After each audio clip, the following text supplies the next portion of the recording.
So very good afternoon, ladies and gentlemen, fellow colleagues from different states, leaders and participants from different business houses. So today, first of all, let me begin that, okay, let's not all fall off to sleep because this is a session after the lunch. And I think Fahim has deliberately given it to me so that I can keep even the organizers awake and the participants awake as well. So today is all about how deep tech, how artificial intelligence is transforming all our governance systems, and at the same time, how we in the bureaucracy, we in the state, are also needed now to upscale ourselves, to kind of, improve our own skill sets, and to modernize our entire processes, revolutionize our processes in terms of better service delivery for the citizens en masse.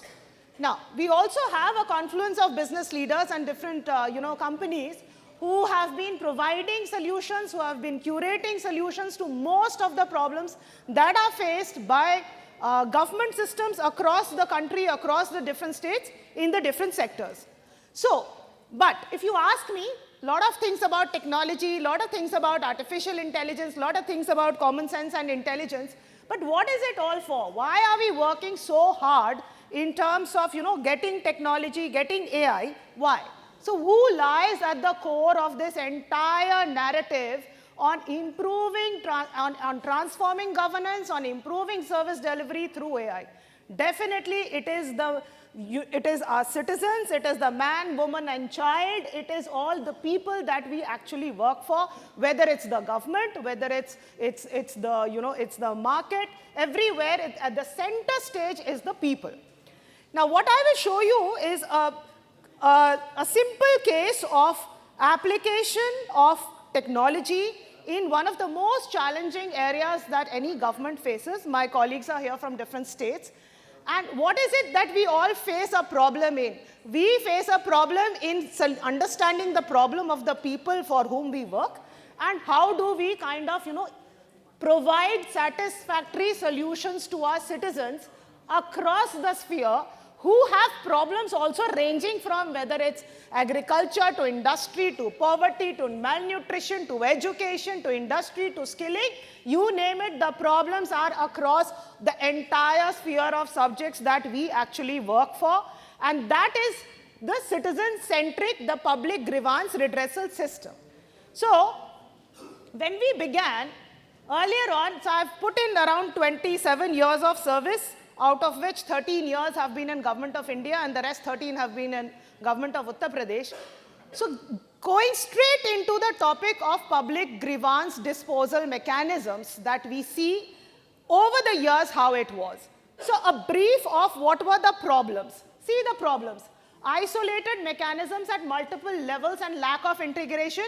Anybody who's worked in the services will understand that the pressure of population and the pressure of public grievances comes at all levels, whether it's at the grassroots levels of the SDM, of the Tehsildar, it's at the police, at the station house officer in charge of a police station, then it escalates to the level of the district magistrate or the superintendent of police, then it escalates higher and higher till you come to the capital and escalates all the way to the political functionaries and the government functionaries as well.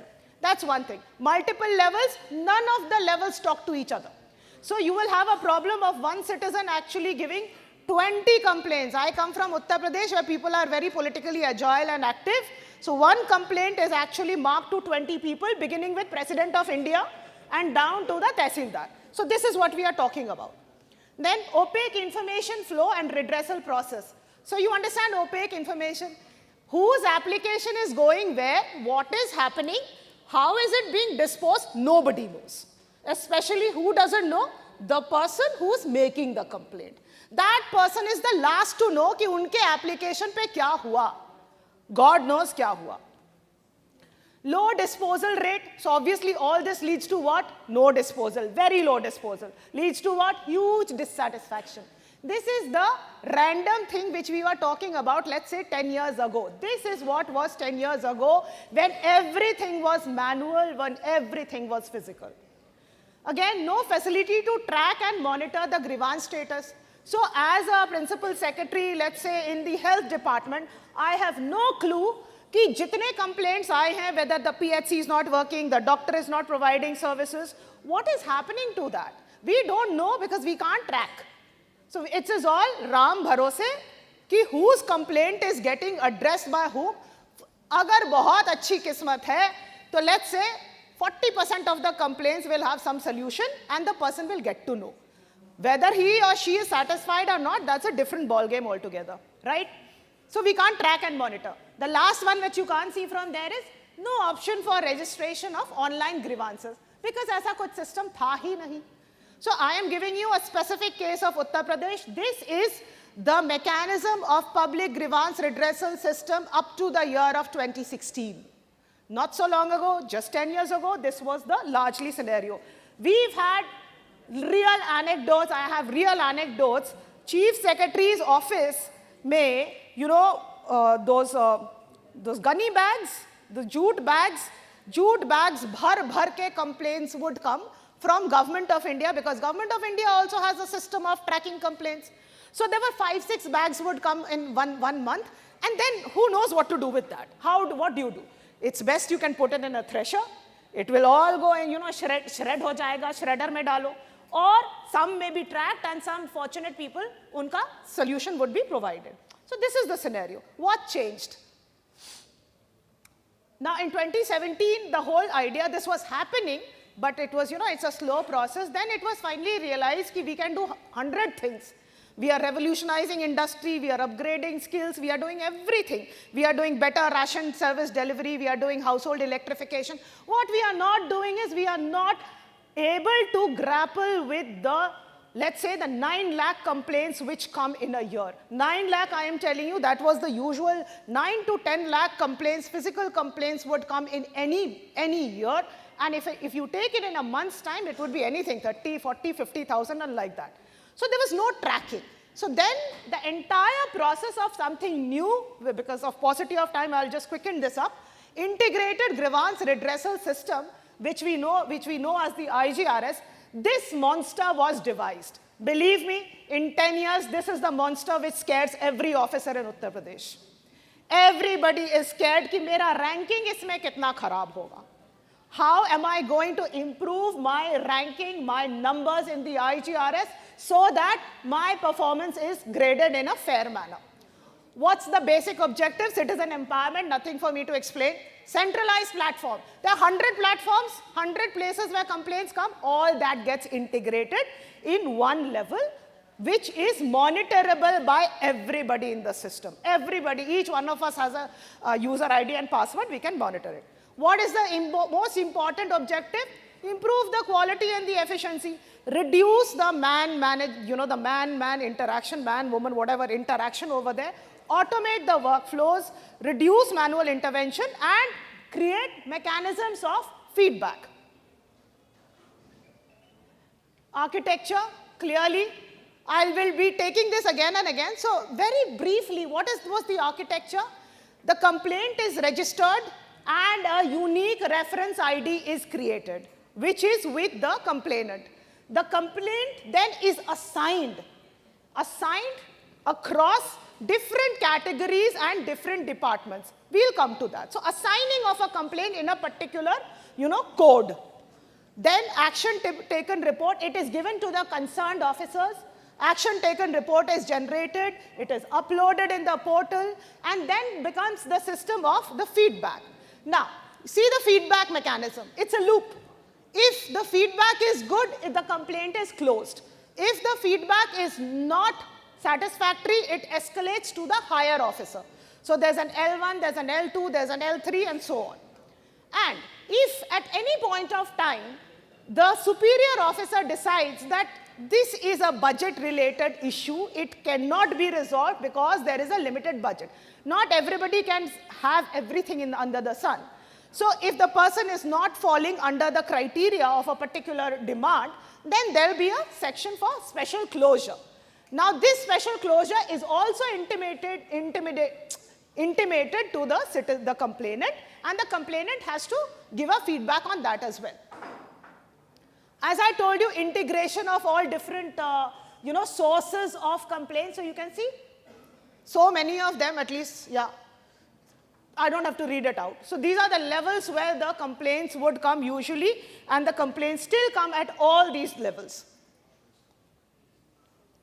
Now, once the complaint comes, it has to be classified. Now, this classification took our team at least 6 months to finish this classification and the coding. That is where it became important. Can you see there are 1,000 categories?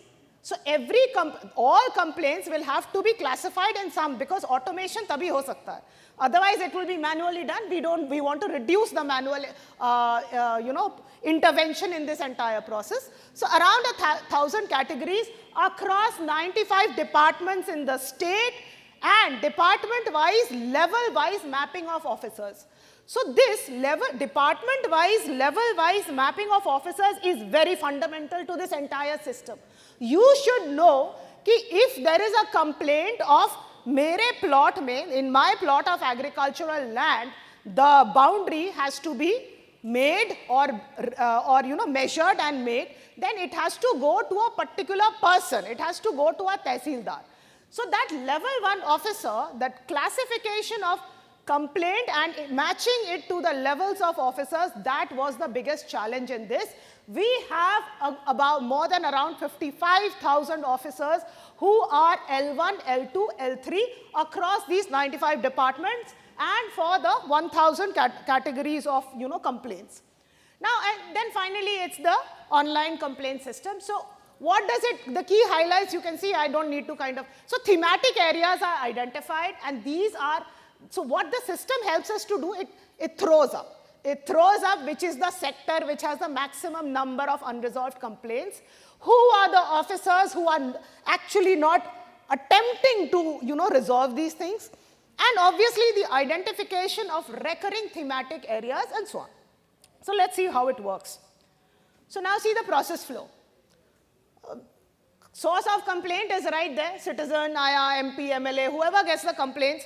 These complaints are then routed through the type of channel. It is the CM's office, the district level offices of the DMSPs, the tehsil officers, common service centers, call centers, everything. Then comes the processing of data. So here, these are the people who are making the complaints, right? Who do they make to? They make to this set of channels. Then what happens to them? Then comes the entire process of processing. Now processing is, there are two types of complaints you have to understand. There are the physical complaints, there are the telephonic complaints, and there are also the digital complaints which are logged into the IGRS portal. All these three types of complaints then get scanned, right? Scanning, and we have these huge data centers where people work across shifts. So the scanning of the complaint, then feeding of all this into the IGRS portal, data extraction, everything gets extracted, and registration on the portal by the call center agent. Then it automatically gets stored in the servers, obviously. Then again, categorization, all these complaints which get processed, they have to be categorized into, let me not fall down here, into all these, the 1,000 categories. And then finally, they get assignment of the grievance to the different of, Yes. So then it gets assigned to all these, whether it's the HOD, the principal secretary, commissioner, all the level of officers and departments and everything, it gets assigned to them, right?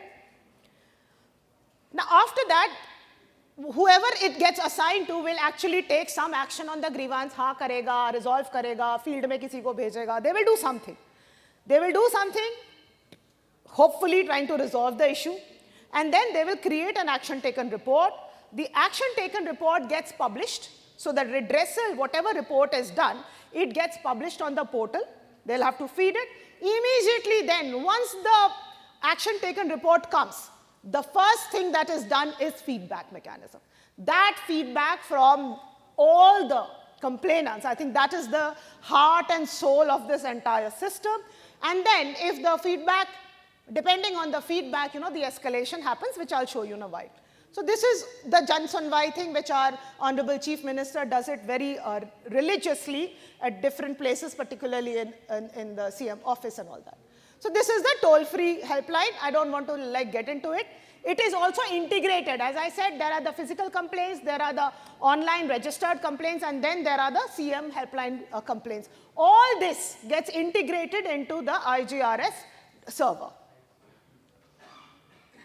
So let's see again, as I said, the process. So can you see the first thing is the call center and then the online portal. Everything complaint is then, see this part, this is the L1. The L1 disposes it. Now L1 disposes it, the citizen gives, the blue one, citizen gives a positive feedback, okay, good to go, very good. If the citizen gives a negative feedback, it will come to the L2 officer. This is your L2 officer. The L2 is an escalation directly above the L1, right? Again, the loop continues till the time, till it goes here to the L4. L4 is the last level. Agar L4 ke baad bhi, if the complaint is not getting resolved, it will never get resolved. So we always grapple in government with at least 20 to 30% of the complaints are related to demands, and those demands cannot be met either because of a budget constraint or because of a qualifying criteria complaint. So if we leave that aside, most of it actually gets resolved. Okay, I should have kind of, sorry. Now this is where I missed. I should have kind of shown it to you like this. So this is the second level. This is the third level. And finally the fourth level. So either it's redressed or it's closed. The issues which cannot be redressed for the valid number of reasons, then they get closed. So this is largely the process. Now, what does our dashboard look like? What additional features have we kind of, brought in? Power BI analytics. So what it does is, this is, for example, for the Principal Secretary of Renewable Energy. We can, at the helm of the department, we can actually see a full analysis of complaints. What are the complaints we have received? Where are the complaints? Which are the thematic areas we are receiving? And what is the level of defaulters? So we have this category of pending. And once the pending reference goes beyond a time of 30, it becomes defaulters. And believe me, we hate defaulters. We don't want to keep defaulters in our entire system because we get hauled up. Now this is again certain more analytics like top 5 tehsils in disposal, top 5 departments, top 5 categories, and so on and so forth. So we have this, real-time monitoring for dashboard for officers. And this is monitored by Honorable Chief Minister every month. And every month, we get a ranking of this entire thing, and we are very scared of getting hauled up because of poor rankings. So this is again for example, you can see here, this is for, again, a department and the total number of complaints received and the entire status of it. So also, it is not only, just the complaints and who's disposing it of, what is the quality of it. We also try to go to the complete deep dive into the geography of it. So you can see that this is, we are going into which is the block level it is going into, as to which is that critical red block jahan pe complaints disposal nahi ho rahe hain. So it's a block level disaggregation, it is a thana level disaggregation, it is a tehsil level disaggregation, to understand exactly who is that person or who is that team that you have to kind of take it into account in terms of improving that entire situation. So what is the reach and scope? Some numbers in front of you. You can see 700, okay, these are the amount of grievances registered, disposal you can see, and then finally pending references. So pending references is also, so it's, if you compare this with Government of India's CP grants, which is the central government's, public grievance redressal system, it's say you will find the numbers are very low. So they receive a lot less complaints, which is very commonsensical also, because grievances would generally come to a more localized place rather than in Delhi. And so almost approximately 30,000 complaints are registered every day. So when we began the system, imagine it took us almost 5 to 6 years to upscale it to this level, where it is a very usual and common feature that everybody says, yahan pe agar kaam nahi ho raha to IGRS complaint kar do.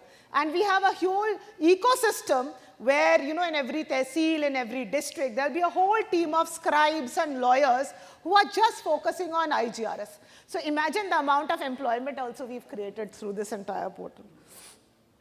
Okay, so some more numbers. Yes, this is again a very latest kind of a thing. When we began before the system, let me just compare before the system, the feedback was never captured. So we don't even know what was the level of feedback before this, before the IGRS thing started. And I can totally go by the fact that if I am not sure about what is the nature of complaint and complaint redressal coming in my district, so we can imagine that there was hardly any satisfaction at any level. This is a massive jump actually which has happened because of the huge, detailed monitoring that we have and the detailed kind of information which keeps getting thrown on our faces by this kind of the platform and the entire technology. Just some numbers again here. So overall grievance registration status, just see the years. So we did have portals and online registration platforms before also. So can you see this 2017 is that threshold here. Up to 2017, you can see there was hardly any complaints. Why? Because the complaints were coming in gunny sacks and were, crowding some rooms and some record rooms. They were just being thrust here and there. At the same time, you can see now that the blue is the total registered complaints and the red is the disposed of complaints. And you have also seen that the level of satisfaction is roughly around 70 to 75%, which I think is a huge achievement given the fact that the state is Uttar Pradesh. This is again, this is from the CP grams, and it's very nice to kind of keep hearing this, that Government of India, which is the Department of Administrative Reforms and Grievances, they keep ranking us at 2 and 3. So right now we are among the top. We've always been on the top 3 states in terms of the quality and the efficiency of a public grievance redressal system. So I'll end it with this because I think Fahim is standing there to tell me, bahut ho gaya aapka. So what are the key features and highlights? See, now the important thing, because while giving recording a bite for your team, she asked me that, what do you think is the need for AI and how do we kind of use AI? So yeah, we use AI, to improve our skills, to make our lives easy. We resort to Claude, we resort to Gamma, things which earlier in Niti Aayog, I think my team of young professionals would do. Now I can do it myself. I think that's the biggest skill upgradation that we can do. So at one place, we are actually reducing the need for consultants. Big time. I think all my government colleagues would kind of agree to that. कि अब जो वो consultant करते थे, वो हम खुद कर रहे हैं. So why do we need that? Big documents, summarizing, understanding key, all that is fine. But that's not the goal of AI. The goal of AI is to AI or technology. I'm not even sure whether governments are actually using artificial intelligence, because that requires a whole lot of bulk data. We don't have even the systems to keep the bulk data. It's basically the big companies who have that. We are not even close to that right now, at least in some of the states, because we are still learning it. So largely in terms of how do we use this data source, how do we bring all the data source, and through what are the ways in which that companies can help us, that we can partner, we can learn from some states who are doing these great things. So this particular one is developed from an open source. So it can be kind of moved into any state with any language, any dialect, with all the LLMs that we have. Provides real-time updates. It's single sign-on. Its WhatsApp integration is already happening. And then the usual features which helps a common citizen living in a village to understand, ye mera complaint kidhar jayega. So largely the problem is for a person to understand where and which department or which officer should I address my complaint to. Many a times when we used to sit as commissioners or DMs, we would meet 200 people in a day. So we are supposed to sit in office for mulakati from 10 o'clock to let's say 12 o'clock, but that spills on. Because when you see a barrage of people coming, and that too from very, very corners of the district, making that spending that money, taking a transport, mostly a jugaad only, to come to a district headquarter to file a complaint. And then, if we don't do that justice, कि वो complaint किसको गया, उस complaint पे the person or the authority did what, and we are unable to track it, shame on us. If we can't do this, shame on us. So, also for the citizens to understand ki where should he or she make that complaint, this chatbot system has been created that sometimes a person may have 100 problems, I don't have electricity, my farmland is not getting pesticides or inputs or fertilizers.